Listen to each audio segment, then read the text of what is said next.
And I have a chair as well, so I have an eye contact during the discussion. We organized the discussion in a way that every speaker is going to report on the implementation of the priority points in the memorandum. These are the ones that have to be implemented already and that has a priority status.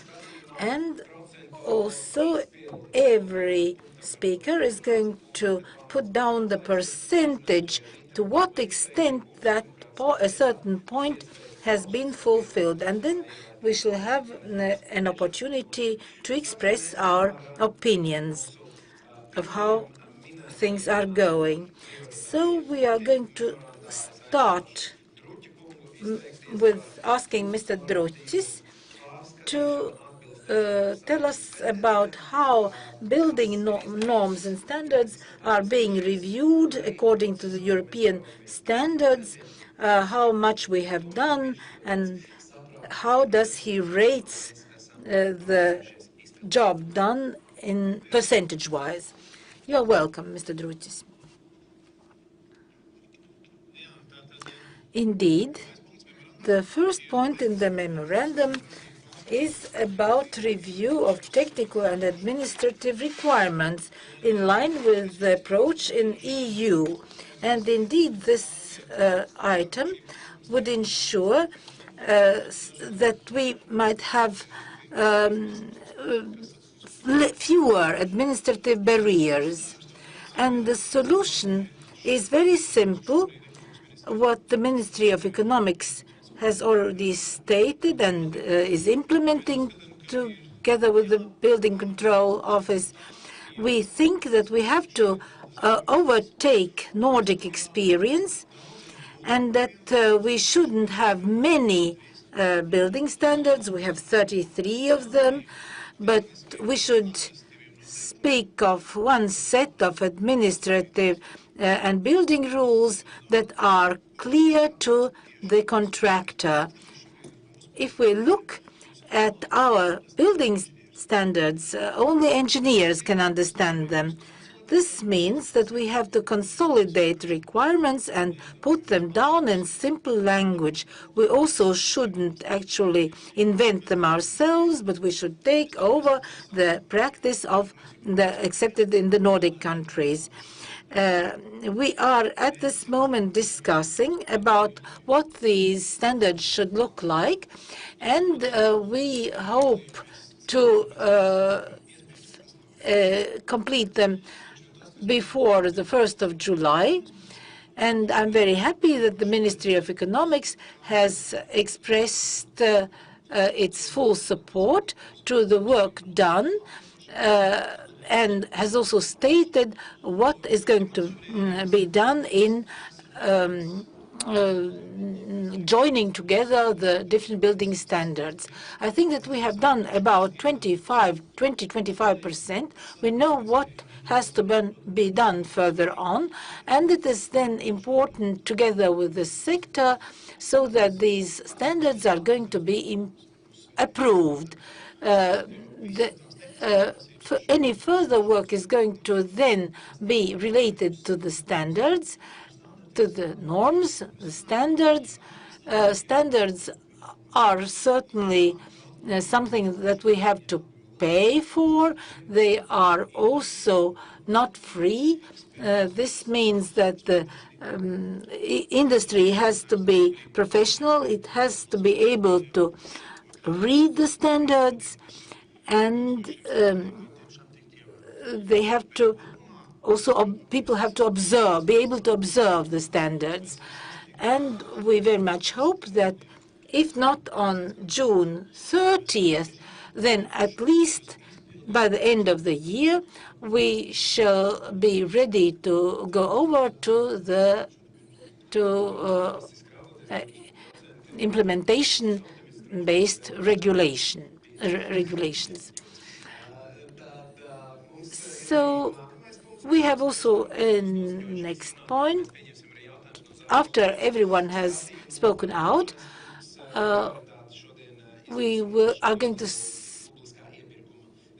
have as a next priority improvements in public procurement and regulations related to public procurement. And we would like to hear your views on this point as well. I'm going to speak also on behalf of the Ministry of Finance, because Yuris Spiridonos is not here. Certainly, we are speaking about the public procurement law and the tender classification. And if we look at classification of the construction businesses, then certainly one thing is to have an automatic classification by the 1st of May so that businesses can classify themselves, categorize. That is very important in public procurement. And then we have to also speak about the public procurement law and its amendments. We are again speaking about lowest price and how that can be or cannot be applied in the building industry. What the procurement agency has said, certainly the lowest price is not the only or shouldn't be the only criteria. If you can find other criteria of economic performance, you can do so. We see that the industry is very active in looking for such criteria so that the requirements would be set. What are the other criteria of the economically most profitable or convenient solution? And we can work with these criteria. Yes, certainly this relates to the law on procurements and on the office monitoring procurement. But I think that I would rather say that I'm quite optimistic. I think that in this aspect we have fulfilled our tasks already by about 40%, even more. And I hope that we are going to succeed in term. Barbara Froman says that actually it's around 60% done already. We are also looking at building policies and where we are. Mr. Stinka, you are welcome. Indeed, this task is one that I was rather skeptical about before, because in the country we're always thinking about strategies, concepts and plans, but implementation doesn't go that well. So I really like memoranda with clear activities, terms, and responsible persons. However, we work on this point as well. It has its added value, and the main directions identified, the main problem issues are effectiveness of the construction regulation and the excessive administrative burden, also the volatility of the building volumes, both in the seasonal aspect and depending on the EU funds.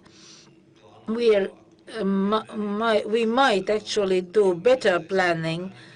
Also, the gray economy and its proportion in the building industry and building quality issues. What we have done by this time, we have been looking into the experience in other countries, what strategies work in other countries, what could be used for Latvia.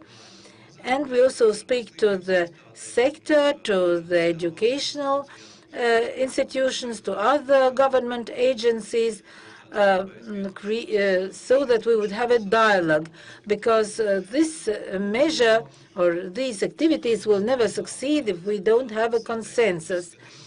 A strategy is a rather ambitious thing. We would like to have it for about 10 years, and that's a big challenge. However, This is also important and necessary, because the added value is to look forward and to see, on the basis of what has happened before, what is going to happen in the future, what experts are going to be needed, whether we are going to work more in the export market or for the domestic market. We want to complete the process until the end of the year, as this strategy project also will be presented in the Building Council. We want it to be improved by the Building Council, because the Cabinet will actually review it for a very long time, and the result perhaps will be not what we really need, because we need the strategy for the sector rather than for the government. Of course, the government also needs it, but we are the main interested party here. If we look at the percentages, I would say maybe we have done about half of the work. Are you a pessimist or an optimist, so that we could understand? Well, I think I'm an optimist. That's to the optimistic side. The next issue has also been voiced already, and also specifically among the media, and that is minimum wages of the sector. How much internal resistance there is to this idea, and what the progress is. Yes, the general agreement is very much related to other points, sections of the memorandum, and actually all the memorandum sections are equally important. Speaking about remunerations, we're still in December and we still have time. But we have done quite a big job over these months. We have understood where the gaps in the law are, and why actually a general agreement has not been concluded by any of the sectors. So it is important to understand the gaps of the law and to fill them. And so, first of all, we need to understand the data that has to be at the basis. What is 60% of turnover? Is it the building volumes, the overall building volumes, or the building volumes affected by own labor force? When we started looking at these issues in greater detail, we saw that this issue is not clear. What data to use? We now think that the turnover of the own labor force is 1.6 million, and 1.6 million, and 400 companies are ready to sign this agreement. These are not the big companies. These are companies with a couple of thousand in turnover, small companies. So now, as we have been trying to find out from the 1,200 professions mentioned, the 200 professions that are really related to building, because it actually includes also teachers and grave diggers. But now we have selected 200 professions that are really building professions that would be a basis for this general agreement. And then we have spoken to the State Revenue Service about a methodological approach, how to state a reasonable wage level in the profession. We have looked at the average wages across all the sector, knowing that 40% is gray economy. Then we have taken the information from the State Revenue Service, information about the 200 biggest companies, and looked at their wages and compared per hourly wages.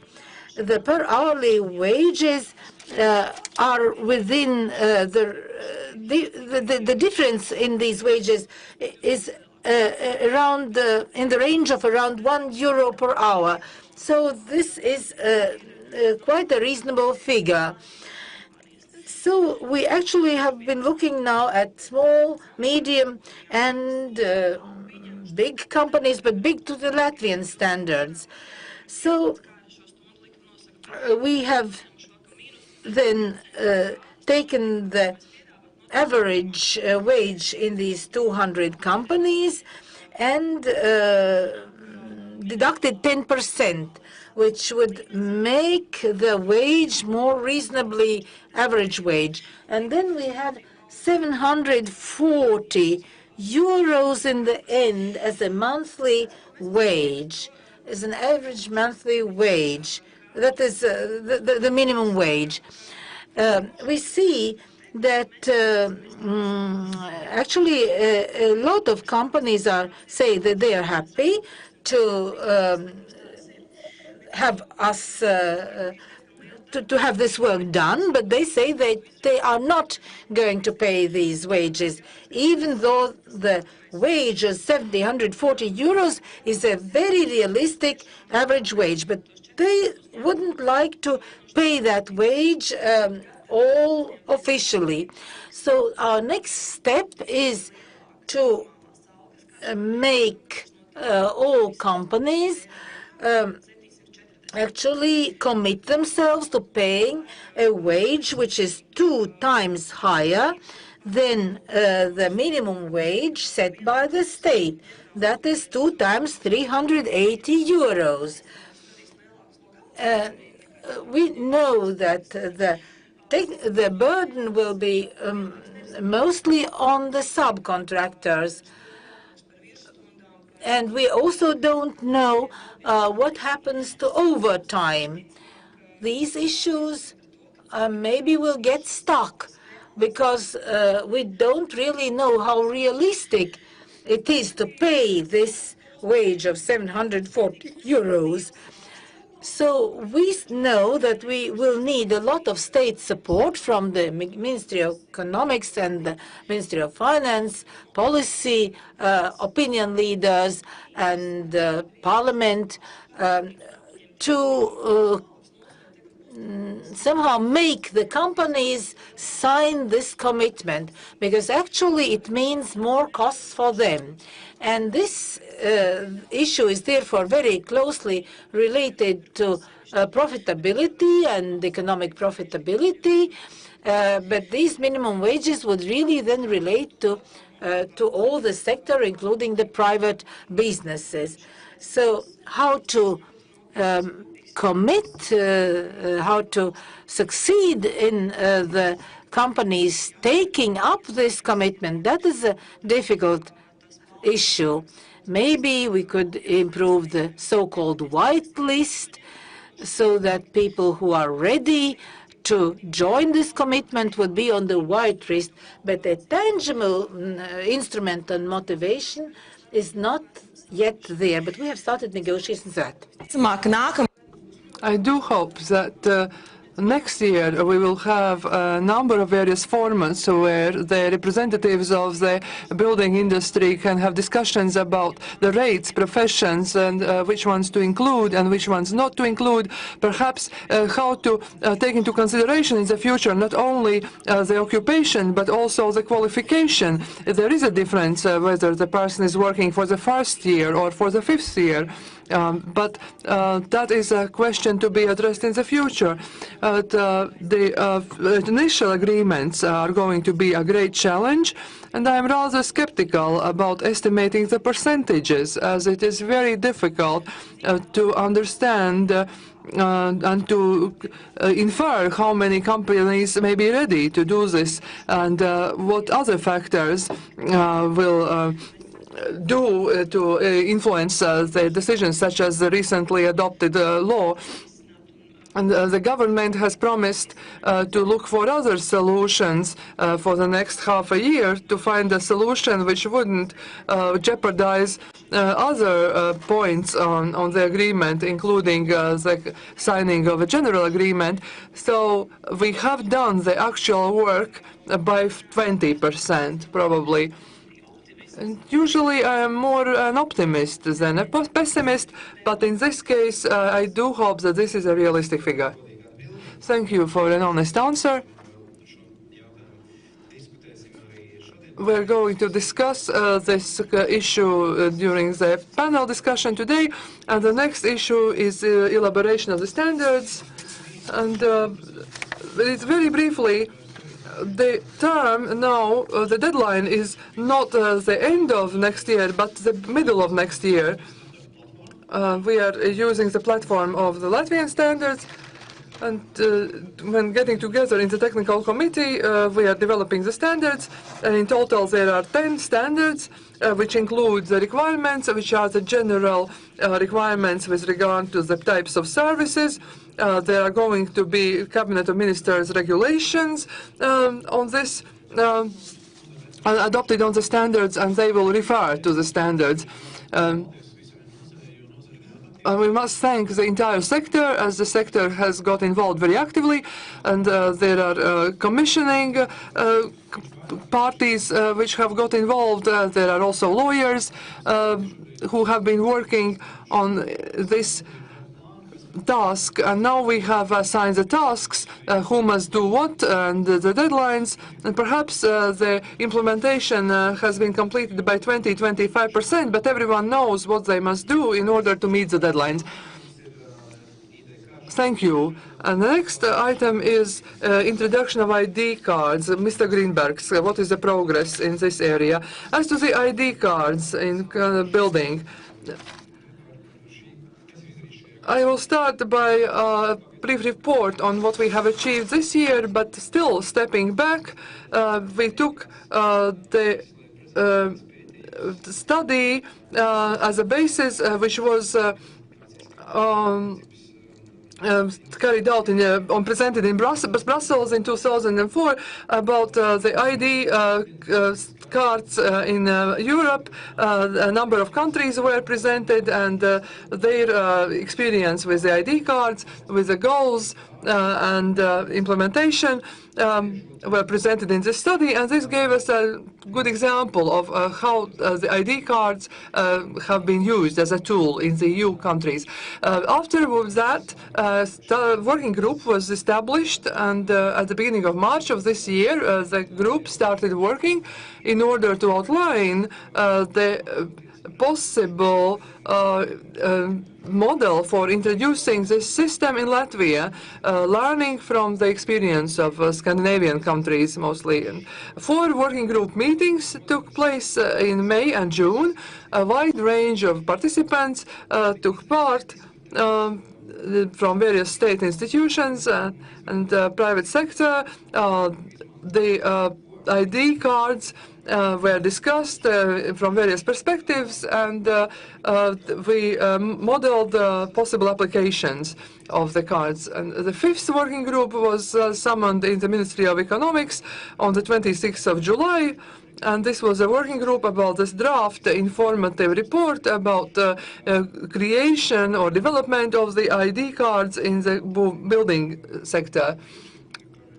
Parallelly, the issues and proposals with regards to ID cards were submitted to the Council for Combating Shadow Economy. Also, proposals were submitted in the report assessing the causes of the tragedy in Solitude. The vision has been created, a rather specific one. The goals of these ID cards are as follows. Firstly, to create a qualified workforce in the industry or sector. It is identification of qualifications. Secondly, it is the presence of safety and security, and then access to the objects or building sites, and also recording of the working hours. would be the functions of the ID card. In the Scandinavian countries, the study revealed a few conclusions which we must take into consideration. One of them was that this is a tool in order to create and maintain a qualified workforce in the country, so that each construction worker, each person employed in construction could prove their qualification with this ID card. And the need for this qualification must be created. A demand for qualified workforce must be created. And in this, we need the state support, so that the state, and particularly municipalities, in their procurements for construction, would demand the qualification from the building contractors, which is not done presently on that level. Knowing that the Ministry of Economics are elaborating a report, we are waiting for it to be presented in the Cabinet of Ministers to move this issue further and forward. This is a tool, I must emphasize again, in order to create qualified workforce in the building sector. And then the question follows, do we need such qualified workforce or not? Presently, in summary, the preparatory works have been done, the experience from other countries has been analyzed, we have had the discussions, and now the next step would be the technical implementation of this task, what it is going to be like, who is going to administrate it, who will supervise this system, how will the ID cards be introduced, who will pay for what and how much. The technical details have to be filled in. Therefore, if we have mentioned, we have stated in the memorandum that we will start working with the IDs from 2019, I would like to draw your attention to the fact that we must introduce the ID cards before that, at least by 2018, so that we would record the qualification of the people employed in the sector, and then by 2019 we could introduce the electronic recording of the working hours. And finally, I would like to emphasize that when researching the experience in Sweden, where the ID cards are used for 10 years already, and mostly with the purpose of qualifications and employment, that only recently, for the past year or a half, the electronic recording of the working hours has been introduced in Sweden. And what is interesting, this system was introduced by a Latvian company, and we hope they could introduce the system in Latvia as well, in cooperation with the Swedish colleagues. Now, digitalization of the building industry in general, Mr. Michelsons. So the preparatory works have been completed, and now the technical implementation remains. We have completed this task by 30–40%. But let us say we have completed it by 30%. Hopefully that next year we can report about 32% at least. Mr. Michelsons, as to e-building, when discussing this topic, we must be cautious about making promises in this country, as other e-systems are being introduced parallelly. Yet we support the idea that one of the important parameters of a sustainable building is digital documents. If the documents are digital, we provide a faster turnover of the documents. They can be circulated more effectively, and that leaves an impact on the quality. Certainly, there are various gains which make life more convenient, and we are living green, we are not cutting trees and writing contracts on paper. So the gains are visible and obvious. We do not need to prepare vision documents. We must get to work. And if we start thinking about implementations, then we could divide e-building into 4 blocks. The first one is building information system. This is a system which is managed by the Ministry of Economics presently. This system has been working for a few years. Substantial investments have been made. Just to mention a few figures, there are 7 registers in the system. Almost 15,000 building specialists have registered, about 10,000 or more building companies have been registered. In total, there are 700 users, and several municipalities are using this system. The figures seem to be high, but if we are looking at what is going on in the system, then we see that it is a system of e-forms where something can be recorded, something can be saved, and so on. It is not really a process as we see it in building when we start from an idea and arrive at the finished product and issuing the keys. Well, we still must work on this. And the Ministry of Economics, together with the National Audit Office, have done good homework, and presently the project has been prepared to apply for the EU funding to develop this system further. The plan is to attract an additional 1.7 million euros in the subsequent years, but there is a need for a project manager. Systematic, purposeful work is needed, and this system can be developed. This was the first block. The second block, which is important, is the so-called BIM, or Building Information Modeling Systems. And in Latvia, BIM gathers the enthusiasts in the market who are trying to develop this theme. Presently, there are about 20 or 30% of architects who are using these systems in the market, and about 20% of the builders are using this system. And this is more about the functionality of this system, what it enables the users to do, and it enables the architects, suppliers, builders to work in a uniform single platform, and the data can be entered about the workforce, materials, documents in a single platform, so that when the building is completed, it is also parallelly built digitally. It is a story about software training, and it requires money. And the cooperation between the state and the private sector is needed. Demand must be created.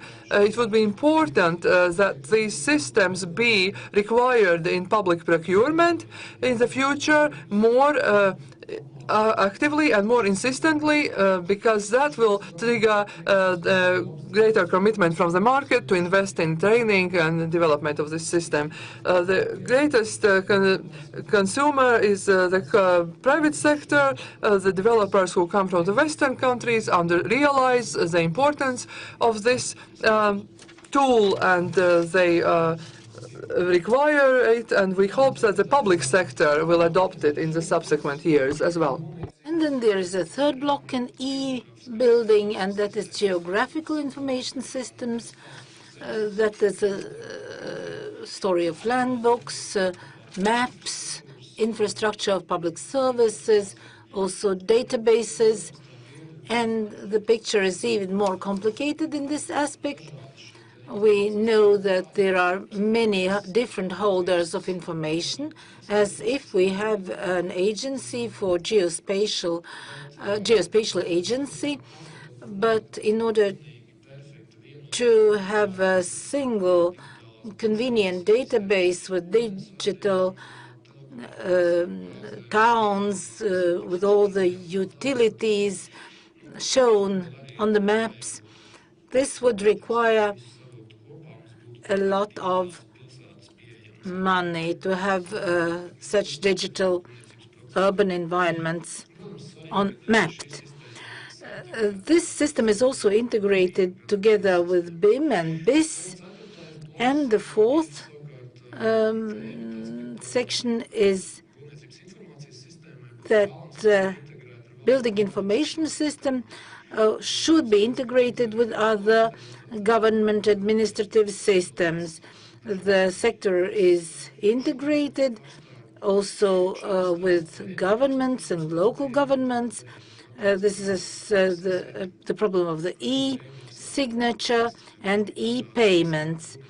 We have different payments during the building process, and it is important to digitalize them.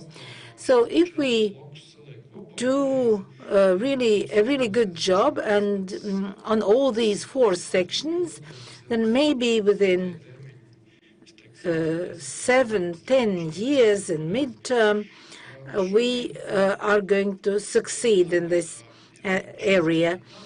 If we look at the system in this aspect, then next year we should actually, together with the sector, together with the government authorities, should have a joint project, should draft a joint project and have an architectural design of how all these systems are going to be joined together. And if we have this draft architectural design next year and also some EU money, then perhaps in the second half of the year we could have some software specialists maybe telling us what they have been building on that base. So if we take all these sections together, then the Latvian market of the Latvian building market is around 10% prepared in this aspect. That is the very beginning, but I think that within 3 years we can triple that figure if we have a good project manager, a budget, and support from the sector, and everyone is interested. In the worst case, we can at least double that figure. Thank you, Mr. Mitchelson. And before we start thinking about what the important questions are from the audience, I would like to be a little provocative. And there are some percentages that are rather doubtful. There are very many conditions to be fulfilled so that we could do different things. So what would you say the factors are, which are the barriers?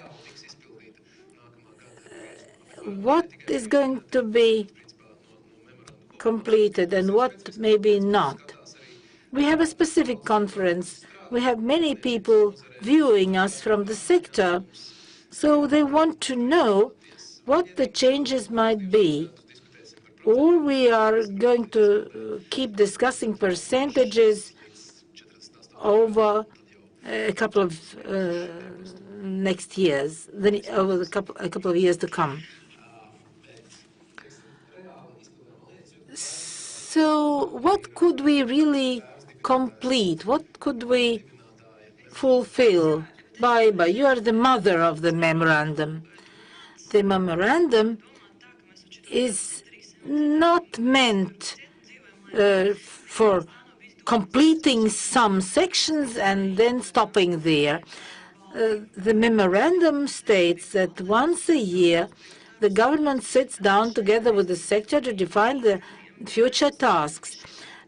These tasks here, we defined for three years period because they were really big things that could not be possibly managed within 1 year.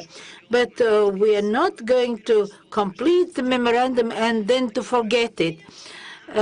We are going to go on. So one of the things will be ethics standards of the sector. It has been prepared, and next year we are going to have it under discussion. So there will have to be a general agreement on awareness. I don't know whether we are going to sign it, but perhaps yes.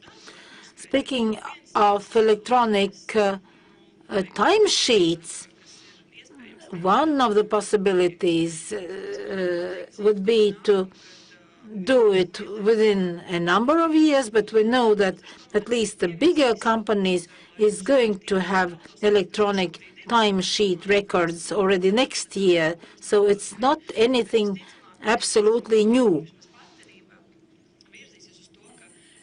We are going to have at least one centralized offer for those who are interested and who have already ID cards. Whether this will be according to the Swedish or some other country example, we don't know. That is going to be yet to be discussed, because we know that Sweden and Norway also are going over to the Finnish model, and we would like to apply the best and the most state-of-art model there is.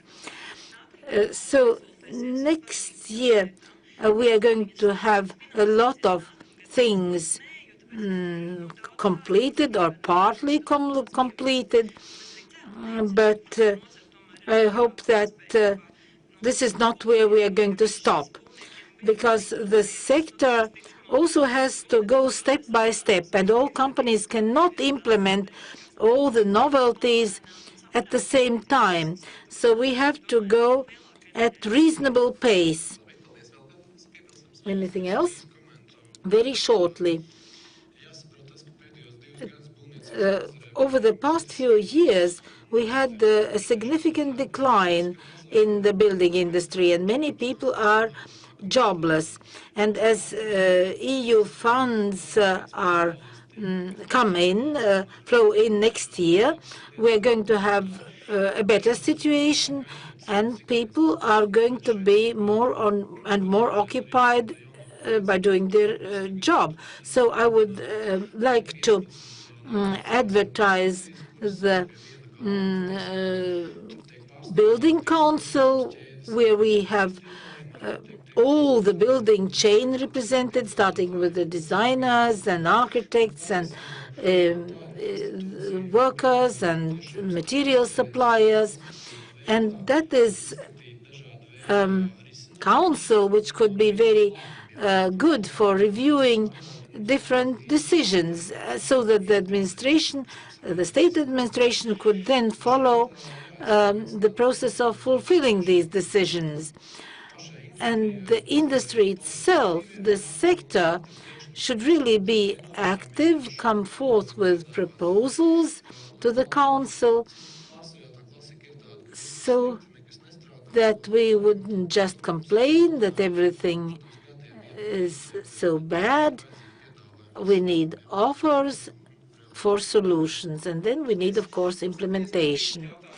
Now we could take some questions from the audience in many different languages, of course, hopefully Latvian and English only. Do you have any questions? You're welcome, so that people could hear you. Hello?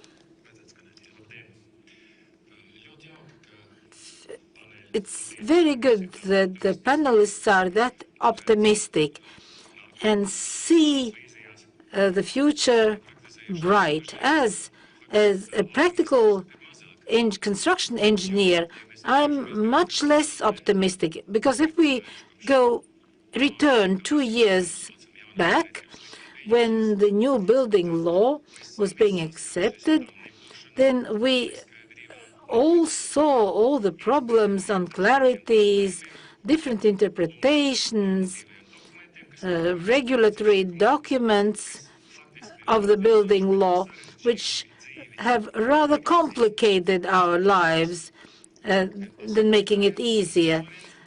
Also, builders, investors, all the building boards, the government, that actually always look subjectively at the tasks that they are set, and certainly builders.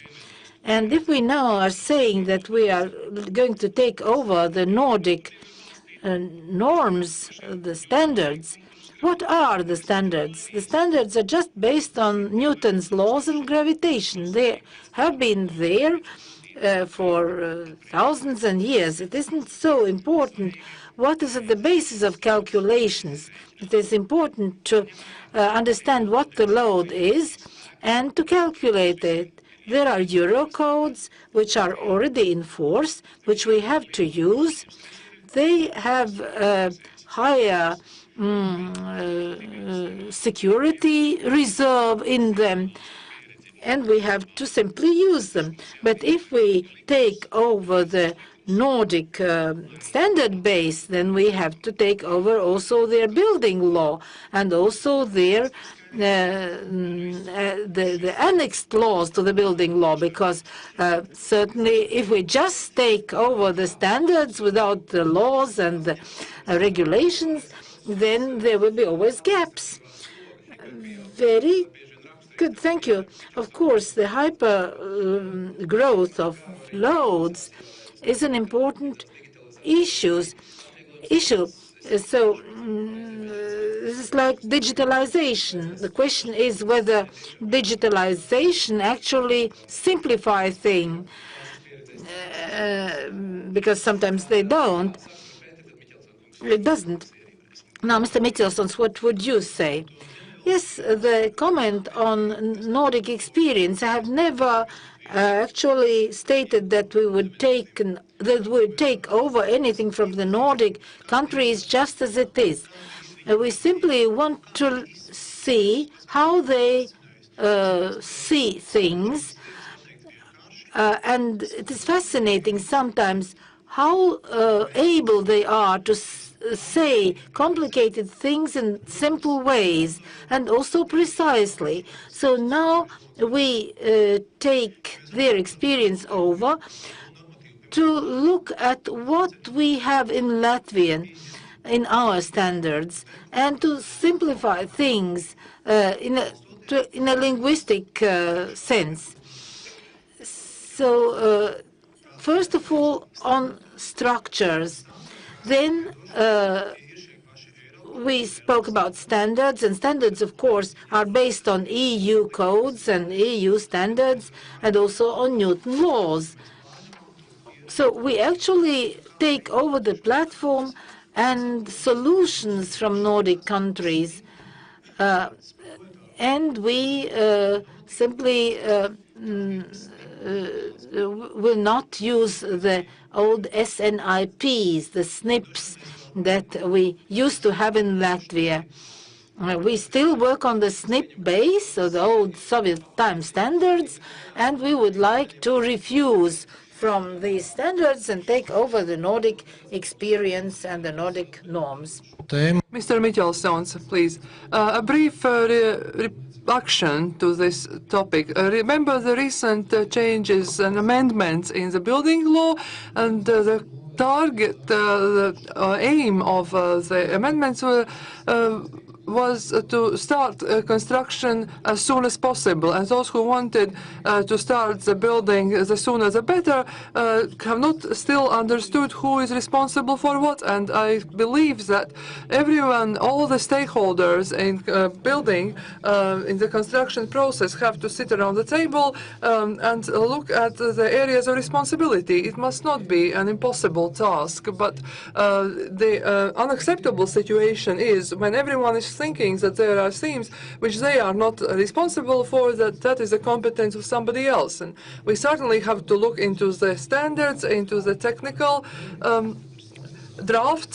Presently, there are still discussions about what the design must look like, what the other details are to be required, and which are those details that an architect is responsible for, and which are the area of responsibility of the building contractor. This can be decided clearly, and this regards my topic, e-building as well. So long as the areas of responsibility are ambiguous, then no software developer will be able to build anything, because no one knows who is responsible for what. I couldn't resist from passing this comment. In fact, I believe that what we build eventually is of adequate quality standard. In the Nordic countries, in France, in other countries from which our colleagues are present here, the quality is not very, very remote from where we are and what we are trying to do here. The question is what our process is like. If the process itself causes a lot of misunderstandings between and among the stakeholders, and we must improve the communication. For years, we have a tradition of how architects are talking to building contractors. We must improve the communication. We must know what are those things that are insured, what are those risks which are not insured. There is a policy, but then there is a whole list of exceptions which are not covered by the insurance. We must not choose one country as an ideal and try to implement their experience here. It is impossible and illogical because our culture, our legal space, and all other things are different. We should rather learn from our Estonian colleagues. They always look at how successfully Swedes or Finns or other neighbors introduce some new idea, and then they learn from their experience and also from their mistakes. For instance, in Norway, there are wonderful things which can be borrowed, but in France as well, there are wonderful principles which we heard, which are really worth considering as principles, but we must think about how to improve our system and not how to replace it with some other system. As, we are still sitting in our buildings in our daily work. The Parliament building, Saima building, for instance, the quality is very good. Certainly, the process itself could be made more efficient, faster, but let us not now admit that we do not know anything, that we cannot do anything, and that we can only learn from foreigners. In fact, people could learn from us as well. By really took it to a linguistic level. We should have discussed this in a linguistics conference, but unfortunately we have a time limit and the audience have the right to the coffee break. But if you are really burning to ask your question or you are simply holding your pen, can you please restrain yourself to 1 minute or 40 seconds? I know it's harsh, but we do have a time. The Association of Latvian Roof Builders, I was a bit shocked by the issue of introducing the minimum salary. At the moment, we still lack qualification. The salary is built by 3 entities. It's the salary, the productivity, and the skills. And if we lack these 3, then the question is about what criteria are we going to use. And we have to introduce the minimal level of qualification, and everybody is allocated the minimal salary. But by default, at that moment, we are starting to think about increasing of the minimal salary. The state is trying to decrease the salaries, but in the rest of Europe there are some minimum thresholds which are not even taxable, which are the minimal salary below which one cannot pay. Then there are also additional payments envisaged about the distance from the construction site,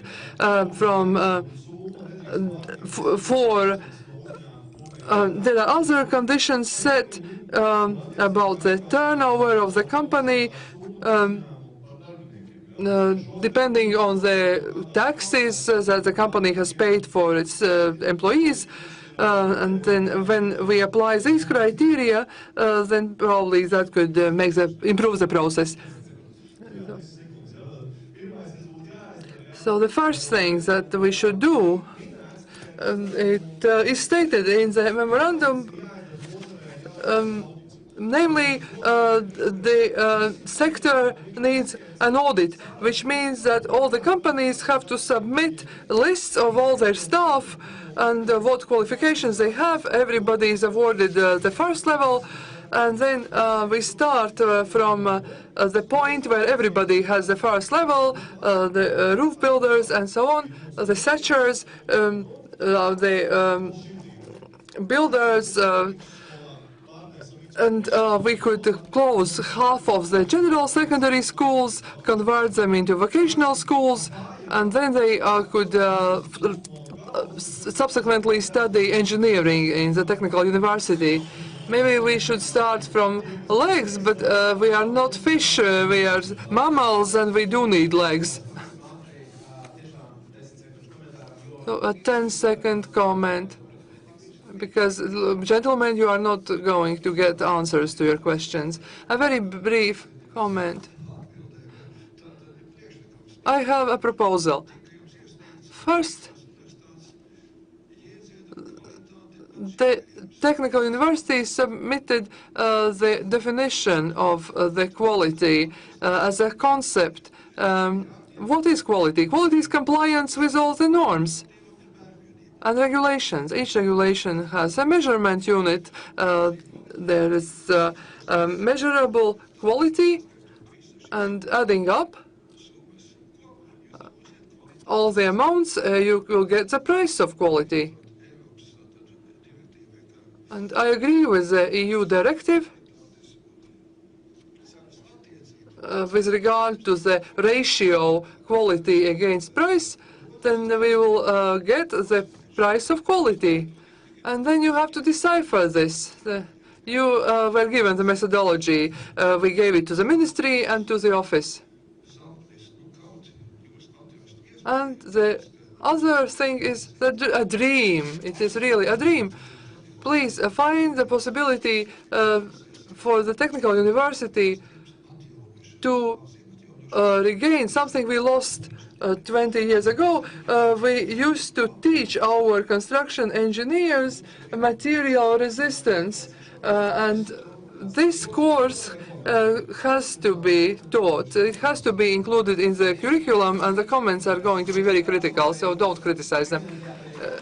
Thank you. Let us applaud the privileged commentators. There are many questions, many answers, but I will use my rights of the moderator and encourage you to talk to each other, to talk to the panel participants. Thank you to our panelists, our speakers. Let us give them applause. And by using the digital opportunities, we can vote digitally as to your opinion about how far we are from the reality and by how many % we have completed these tasks. If you want to do the voting in your telephones, I'll let you vote during the coffee break, and we will start the next session by comparing the percentages in your opinion. It has nothing to do with the state police. It is rather linked to the metrical system. www.menti.com. And you will introduce the code of the conference in your telephones in this website, and you can then enter your values to these priority areas which we have just discussed. And after the break, we will talk about how democracy works and to what extent your thoughts coincide with the opinions of the panelists here. So go to www.menti.com and enter the code and vote. Ladies and gentlemen, now we are announcing the coffee break. Be back at 11:50 and we will compare the results. Do vote. So the digitalization works, and have a nice coffee break.